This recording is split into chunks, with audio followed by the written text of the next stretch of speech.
Ақсақалдар. Бұл кісілер кәдімгі Советский Союз, СССРде туылғандар. Осы тойда СССРліктер бар ма? Қошемет соғайық. Аман ба? СССРде туылғандар. Бәрі де бір банияда жуынғандар. Мектепте комсомол пионер боп, қып-қызыл галстукке буынғандар.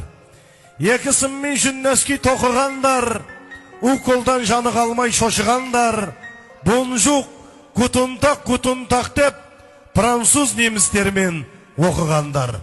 Рұқсатсыз ештеңеге тимегендер, бала боп памперсті кимегендер. Қыздары бір баланы тумайынша, төркінге бару не екенін білмегендер. Үндінің киносынан қалмағандар, осындай тойханаға, тойлауға бармағандар.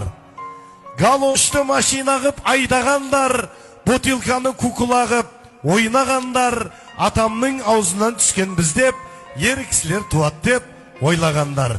Таза болсын сендердің жүректерің, Алла берген талмасын білектерің. Бүгінгі ашық аспан күндеріңде құрметті СССРліктер, қабыл болсын атып жатқан тілектерің. Бәрекелді, рахмет, орныңызға жайғасыңыз.